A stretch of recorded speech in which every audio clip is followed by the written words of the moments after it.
아, 앞으로 우리나라가 먹고 살 것이 뭘까? 반도체도 있겠고요. 이제 그 새로운 약을 개발하는 것이 바이오 제약, 이것이 앞으로 우리나라가 먹고 살 중요한 아이템 중에 하나입니다.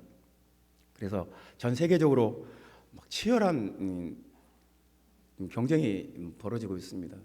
그 어떤 약 하나 개발하면 정말 그 어마어마하게 나라가 잘 살 수 있어요.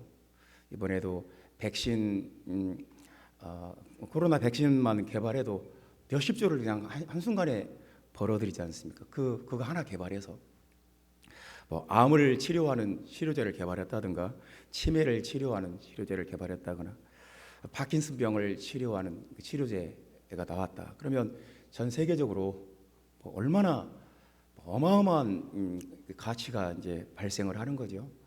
뭐 피부를 다시 재생시키는, 피부를 다시 깨끗하게 해주는 그런 약이 나왔다. 그러면 뭐 얼마나 또 전 세계적으로 부가가치가 많이 막 창출이 되겠습니까? 그런데 그 약을 개발할 때 반드시 동물 실험과 임상 시험을 거치게 되는데, 동물에게 그 약을 투여하고 실험을 했을 때는 반드시 좋은 결과가 나온대요. 아주 일관된 결과가 나온다는 거예요.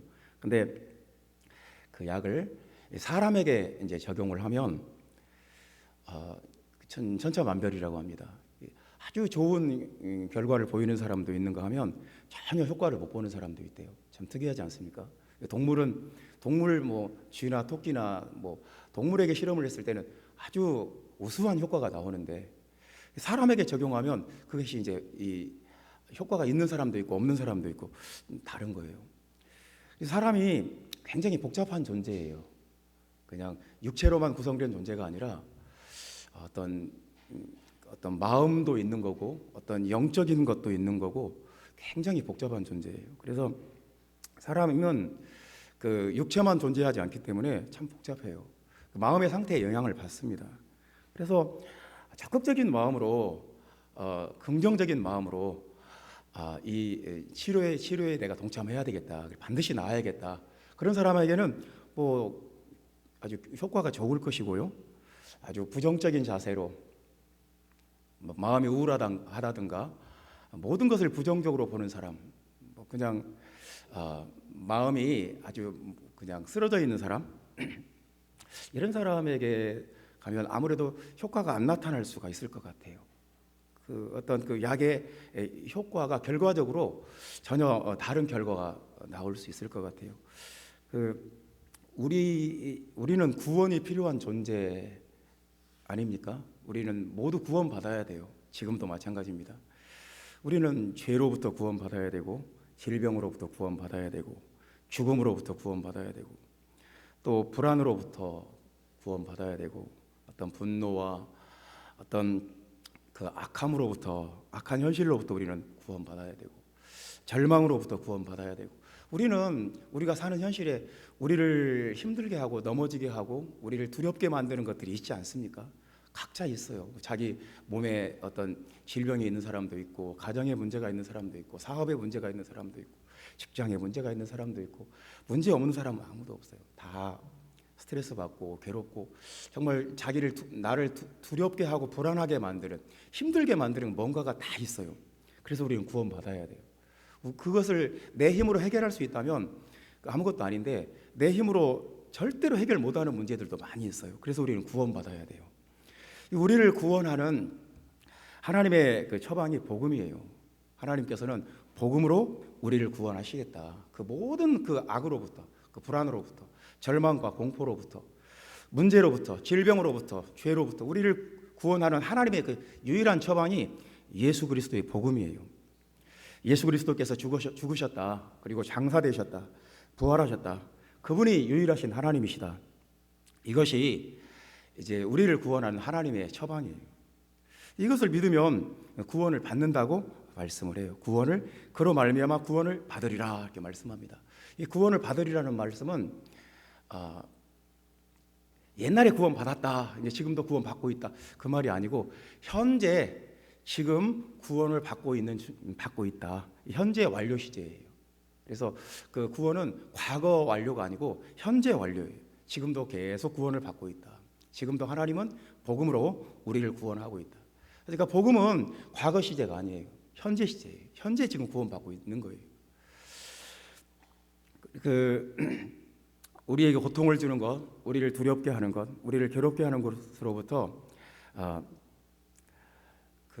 안전하고 건강하고 행복한 상태로 구원하는 것이 복음인데, 복음조차도 어떤 사람에게는 효과가 있고 어떤 사람에게는 효과가 없다는 거예요. 그래서 이제 복음조차도 어떤 사람에게는 굉장히 결과가 좋은 결과가 나올 수 있고 어떤 사람에게는 아무 결과가 없다는 거예요. 그것이 이제 2절 말씀에 헛되이 믿지 아니하였으면입니다. 헛되이 믿지 아니. 이 실패했다는 말이에요. 헛되이라는 말이 실패했다. 아무런 효과가 없다. 아무런 결과가 없다. 그래서 복음을 우리가 들었을 때 헛되이 믿지 않아야 된다 하는 것이 오늘 본문의 말씀입니다. 헛되이 믿지 않아야 복음으로 구원받는다. 그래서 사도 바울은 내가 복음을 이미 전했지만 다시 한번 복음을 언급한다. 그 이유는 헛되이 믿지 않도록 고린도 교인들에게 복음을 다시 한번 언급합니다. 헛되지 않은 믿음은 어떤 믿음인가? 복음을 믿고 효과를 보고 좋은 결과를 얻고 구원을 체험하는 믿음은 어떤 믿음인가? 복음을 믿는다는 것은 무엇을 의미하는 것인가? 오늘 본문이 우리에게 주는 질문입니다. 그래서 이제 세 가지 말씀을 같이 나누겠습니다. 복음은 그 가운데 서는 것이다 하는 말씀이 1절 말씀에 있습니다.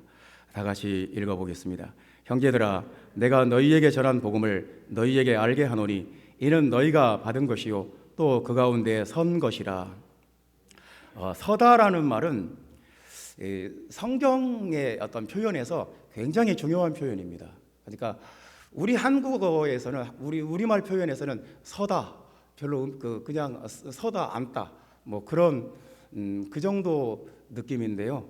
성경에서는 굉장히 의미심장한 표현이다 하는 것을 말씀을 드립니다. 서다라는 말은 그러니까 성경에서 서 있다는 말은 살아 있다는 말이고 성공했다는 말이고 잘했다는 말이고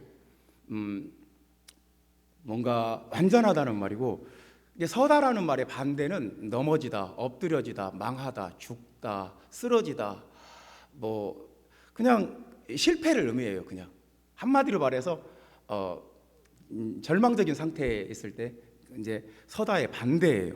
그래서 성경에서 성공하다, 구원받다, 또 잘되다, 축복을 받았다 그러면 그 선거예요. 그 반대는 이제 실패한 것은 엎드려졌다, 넘어졌다, 망했다. 그 이제 망한 거예요. 그 잠언서 24장 16절에 이런 말씀이 있습니다. 대저 의인은 7번 넘어질지라도 다시 일어나려니와 악인은 재앙으로 인하여 엎드러지느니라. 그러니까 누가 의인이냐? 일어서는 사람. 7번 넘어져도 다시 일어서는 사람은 의인이고, 엎드러지는 사람, 쓰러져 버리는 사람, 단 한 번에 그냥 넘어져 버리는 사람은 악인이다. 그러니까 일어서 있는 사람, 서 있는 사람은 이제 성공한 거예요. 구원받은 거예요. 의인이에요. 엎드러지는 사람, 쓰러지는 사람 실패한 거예요. 그래서 서다라는 말이 신약 성경에서도 이 마귀를 서서 마귀의 관계를 대적한다가 서다예요. 마귀 앞에 그냥 엎드려져서 무조건 항복해 버리는 상태는 쓰러진 거고, 마귀와 맞서 싸운다 그러면 이제 마귀를 대적하는 건 서 있는 거예요. 그리고 에베소서 6장 13절에 모든 일을 행한 후에 서기 위함이라. 서 있다는 말은 마귀와 싸워서 승리를 했다는 말이에요. 승리를 했다. 모든 일을 행한 후에 서기 위함이라. 그리고 베드로전서 5장 12절에도 이 은혜에, 예수 그리스도의 복음의 은혜에 굳게 서라 그럽니다. 그러니까 복음을 떠나지 않는 거예요. 복음의 은혜 가운데 있는 거예요. 그러면 서 있는 거예요. 그게 이 은혜 가운데 서라. 그리고 골로새서 4장 12절에는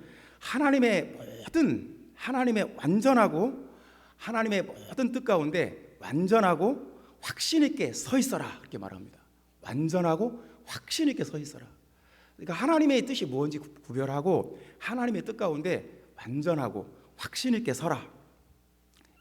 서 있다는 것은 구원받은 상태를 말합니다.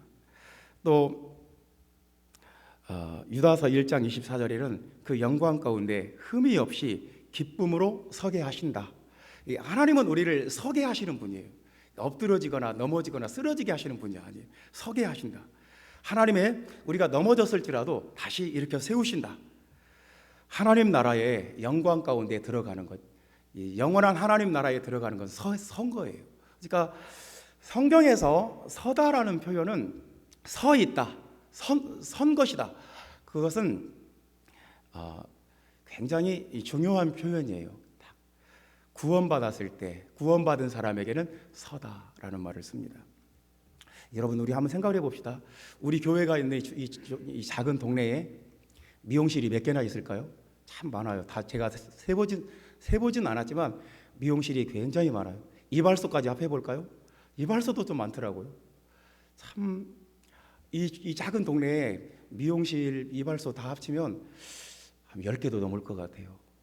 참 그런 생각을 해봤어요. 힘들겠다. 그러니까 그 각자 월세 내고 유지비 내면서 세금 내면서 그 가게를 유지를 해야 돼요. 근데 망하면 안 돼요. 근데 또 그런 업체는 또 굉장히 많아요. 참 죽기 아니면 살기죠. 어떻게 해서든지 살아남아야 돼요. 서다라는 게 그런 말이에요. 살아남아야 돼요. 이 작은 동네에 카페는 또 몇 개나 될까요? 그 전부 다 살아남아야 돼요. 그 뭔가 잘못하면 망해요. 접어야 돼요. 가게를 어떤 사업을 시작했는데 잘못하면 망할 수 있고 엎드러질 수 있어요. 그냥 다 접어야 되는 상황도 올 수 있어. 그러니까 살아남기 위해서 최선을 다해요. 또 뭐 김밥집을 포함해서 분식집 포함해서 음식점은 몇 개나 될까요? 다 살아남기 위해서 최선을 다해요. 왜냐하면 한순간 정신 팔고 다른 생각하면 망하거든요. 정신없이 살아남기 위해서 최선을 다해요. 사업만 그런 것이 아닙니다. 우리가 회사에 들어갔다고 합시다. 어떤 회사에 들어갔으면 거기서 또 살아남아야 됩니다. 거기서 그냥 모든 사람들이 나한테 호의적이고 우호적이고 잘해주지만 않거든요. 그 안에 뭔가 치열한 또 경쟁이 있고 서로 죽이고 죽는 그런 관계가 있어요. 살아남아야 돼요. 우리는 어딜 가든지 살아남는 법을 배우고 살아남는데 최선을 다해요. 그 생태계도 그렇습니다. 물고기들도, 바다의 물고기들도 살아남아야 되고, 겨울에 산에 가보면 새들이 날아다녀요. 산에 뭐 먹을 것이 있을까? 부지런히 날아다니면서 먹을 것 찾아요. 왜냐하면 그 추운 겨울에 산속의 새들도 살아남아야 돼요. 그러니까 생태계나 사업의 세계나 그 모든 분야가 살아남아야 되는 세계예요. 영적인 세계도 마찬가지예요. 살아남아야 돼요. 어떤 마귀를 대적하고 살아남아야 되고, 어떤 죄와 싸워서 살아남아야 되고, 세상과 싸워서 살아남아야 돼요. 그래서 결국 우리는 서야 돼요. 근데 우리를 하나님 앞에 서게 하는 것, 우리를 하나님 앞에 세우는 것이 무엇이냐? 복음이라는 거예요. 복음은 우리를 서게 해요. 그 가운데 선 것이라, 서 있게 해요. 그래서 로마서 11장 20절에는 이렇게 말씀합니다. 바울이 이렇게 말합니다. 옳도다. 그들은 믿지 아니함으로 꺾이고 너는 믿음으로 섰느니라. 유대인들은 복음을 믿지 않았어요. 그러므로 꺾여버렸어요. 하나님 나라에서 서지 못해요. 그런데 너는 복음을 믿음으로 섰느니라. 이방인들은 복음을 믿음으로 섰다는 거예요. 우리를 성공하게 하고 우리를 구원받게 만들고 우리를 하나님 앞에 바로 서게 만드는 것은 복음밖에 없어요. 예수 그리스도의 복음밖에 없어요. 그래서 이 복음을 우리가 믿고 복음을 듣고 복음을 배우고 복음을 사랑하는 것입니다. 복음을 믿지 않으면 꺾여요. 믿지 않으면 영의 세계에서 설 수가 없어요. 정말 복음을 정말로 믿는 자와 복음을 그냥 정말로 믿지 않는 자와 달라요. 복음을 진실하게 믿으면, 복음을 확실하게 믿으면 믿음으로 서 있는 그 은혜에 들어간다고 로마서 5장 2절에 말씀을 했어요. 그러니까 믿음으로 서 있는 그 은혜, 복음 때문에 들어가요. 복음이 있으면, 내 안에 복음의 능력이 살아있으면 믿음으로 서 있어요. 믿음으로 서 있는 은혜 가운데 들어가요. 로마서 10장 3절에는 이렇게 말씀합니다. 유대인들이 이렇게 했어요. 복음을 믿지 않고 자기의 의를 세우려고 했어요. 자기의 의로, 자기의 노력으로, 자기의 선한 행실로 하나님 앞에 서려고 했어요. 근데 바울은 말하기를 그 자기 의로, 율법의 의로 하나님 앞에 설 수 없다는 거예요. 그래서 힘써 하나님의 의에 복음에 복종하지 아니하였다는 거예요. 복음을 믿을 것인가? 복음으로 서 있을 것인가? 아니면 자기 의를 세울 것인가? 이런 문제가 우리 앞에 있는 것입니다. 우리는 어떤 사람이 되어야겠습니까? 복음은 우리를 하나님 앞에 서게 해요. 넘어져서도 다시 일으켜 세워요. 7번 넘어져도 8번 일으켜 세우는 것이 복음이에요. 복음의 능력이 우리를 세우는 능력이고 우리를 구원하는 능력인 것을 믿는 여러분 되시기를 예수님의 이름으로 축원합니다. 복음의 능력으로 바로 서서 하나님의 뜻을 이루어 나가고 마귀를 대적하고 하나님의 영광을 보는 여러분 되시기를 예수님의 이름으로 축원합니다. 두 번째 말씀입니다. 복음을 믿는다는 것은, 복음을 헛되이 믿지 않는다는 것은 복음을 굳게 지키는 것이다. 2절 말씀 다 같이 읽어봅시다. 너희가 만일 내가 전한 그 말을 굳게 지키고 헛되이 믿지 아니하였으면 그로 말미암아 구원을 받으리라. 여기서는 이제 굳게 지키고라는 말씀이 나왔습니다. 복음을 우리가 헛되이 믿지 않는다, 제대로 믿는다, 바로 믿는다, 그것은 굳게 지키는 거예요. 복음을 지킨다, 굳게 지킨다는 말은 잃어버리지 않도록, 놓치지 않도록, 빼앗기지 않도록 꽉 붙잡고 있는다, 그런 말입니다.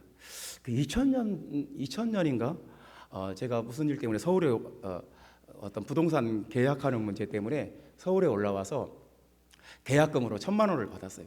현금으로 받았어요. 그래서 그것을 내 옷에 딱 넣고 이제 지하철을 타고 이제 그 정읍으로 가야 됩니다. 근데 내 몸에 1,000만 원을 내가 가지고 있잖아요.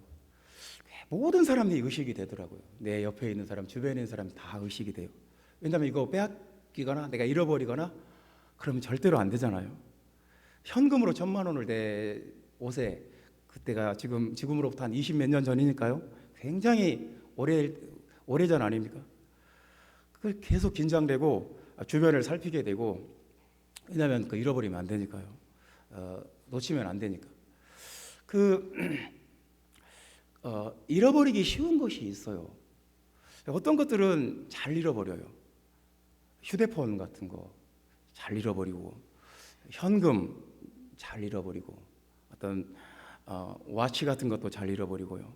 어떤 몸에 어떤 귀중품 같은 거, 목걸이나 이런 것도 잘 잊어버립니다. 지갑, 해외 여행 갔을 때 여권도 잃어버리는 사람들이 있고요.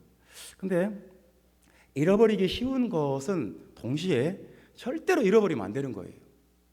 그러니까 이걸 노리는 사람이 있어요. 내 목걸이를 차고 다니거나 팔찌를 차고 다니거나 내 휴대폰이나 내 와치나 내 돈이나 내 지갑이나 내 여권이나 이걸 또 노리는 사람이 있어요. 그러니까 절대로 잃어버리면 안 되는 건데 잃어버리기 또 쉬워요. 잃어버리면 큰 손실이 나요. 굉장히 어려워지고 회복하기가 힘들어요. 되찾기 힘들어요. 이 복음은 그런 거예요. 절대로 잃어버려서는 안 되는데 또 잃어버리기 쉬운 거예요. 왜냐하면 그 노리는 악한 세력들이 있어요. 그래서 복음은, 하나님께서 우리에게 주신 복음은 가치 있는 것이고 잃어버리면 안 되는 것이고, 잃어버리면 큰 손실, 이것보다 큰 손실이 없어요. 내가 복음을 잃어버린 것보다 더 큰 손실이 없어요. 회복하기가 어려워요. 복음을 무슨 수를 써서라도 이 복음은 붙잡고 있어야 돼요. 내가 다른 것을 다 잃어버려도, 다 놓쳐도, 다 빼앗겨도 복음은 목숨 걸고 지켜야 돼요. 복음을 잃어버리는 것은 우리 모든 것을 잃어버리는 거예요. 마귀는 이거 하나만 포기하면 된다, 다른 것으로 대신하면 된다, 그런 생각을 우리에게 줄지도 모릅니다. 근데 이것을 놓치면 안 돼요. 복음의 가치, 복음의 능력. 교회가 복음을 놓쳐버리고 복음을 잃어버리면 더 이상 교회가 아니에요. 나무꾼이 나무에게 가서 이렇게 말을 했습니다. 너에게 있는 가지 하나만 주라. 나무가 생각해 보니까 자기에게는 가지가 굉장히 많아요. 뭐 이 수많은 가지 중에 하나만 주면 되지 하고 가지 하나를 줬습니다. 그랬더니 이 나무꾼이 그 나뭇가지로 도끼자루를 만들었어요. 그래서 도끼자루를 그 도끼에 끼워서 나무 전체를 잘라버렸습니다. 그러니까 우리가 복음에 관한 한 어떤 것을 놓치게 되면 전체가 다 무너질 수가 있어요. 그래서 복음에 대한 우리는 굳게 붙잡아야 돼요. 어떤 것도 놓칠 수가 없어요. 복음에 관한 한 우리는 어떤 것도 양보할 수가 없어요.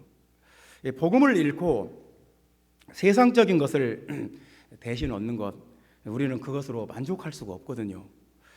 세상적인 것을 지키고 복음을 잃을 것인가, 아니면 복음을 지키고 나머지 것을 잃을 것인가. 복음을 지키는 것은 착하고 좋은 마음이 있어야 지킨다고 말씀합니다.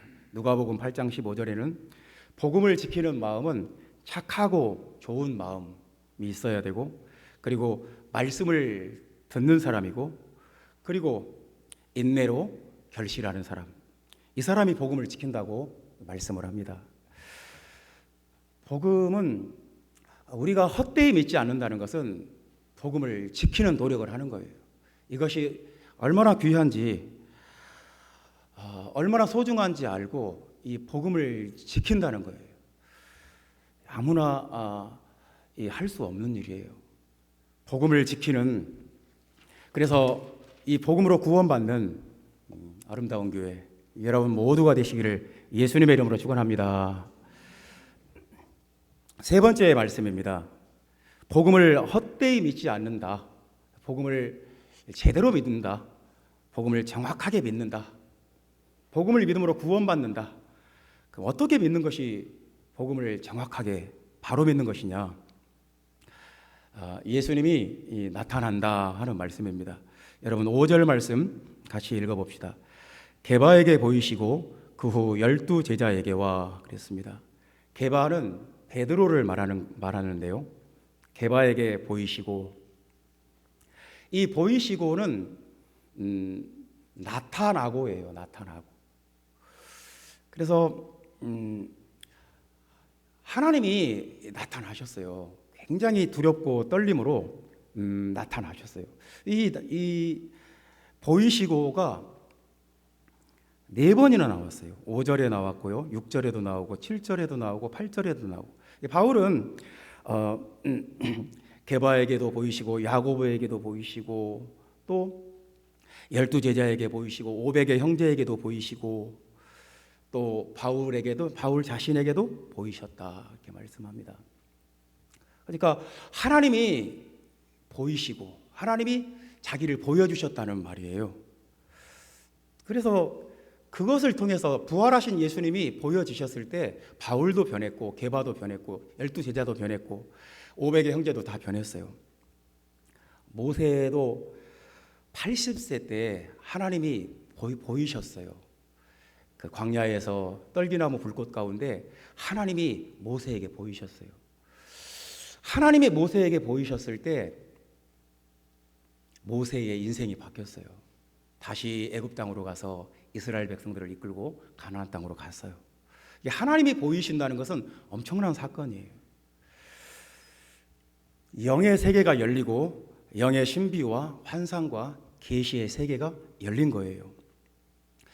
하나님이 보이는 사람이 있고 보이지 않는 사람이 있어요.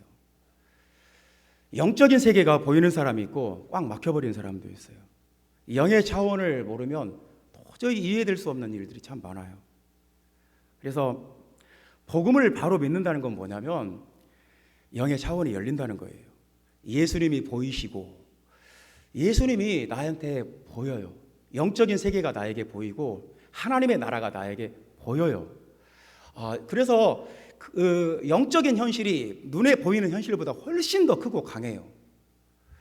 우리는 복음을 믿는 사람이에요. 복음을 믿으면 예수님이 보여요. 예수님이 보이시고의 역사가 있어요. 예수님이 그 사람에게 나타나요. 예수님이 그냥 어떤 개념이 아니구나. 어떤 생각이 아니구나.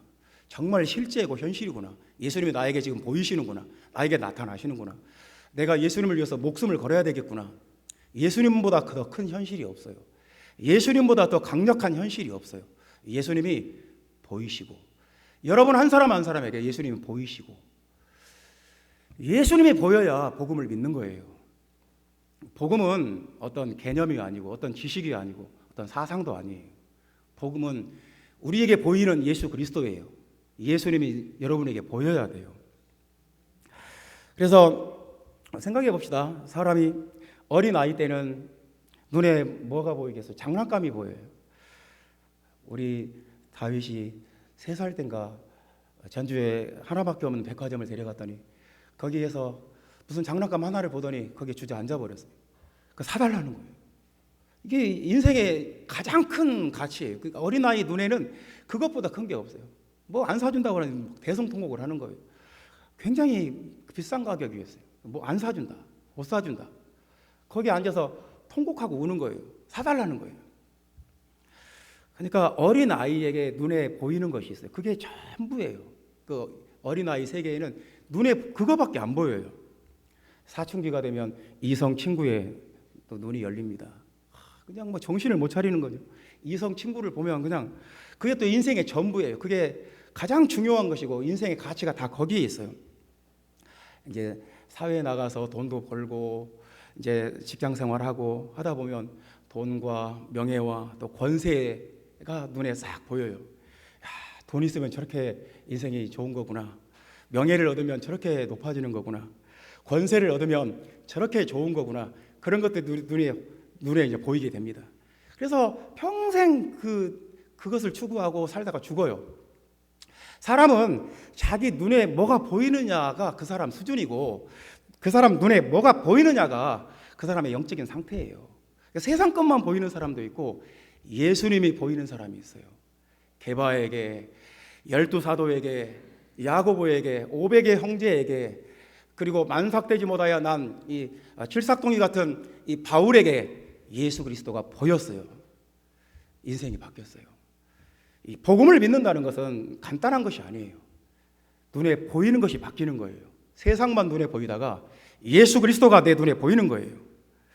형제자매 여러분, 하나님을 보는 자, 예수 그리스도가 나타나는 자, 예수 그리스도가 눈에 보이는 자, 그런 사람이 되시기를 예수님의 이름으로 축원합니다.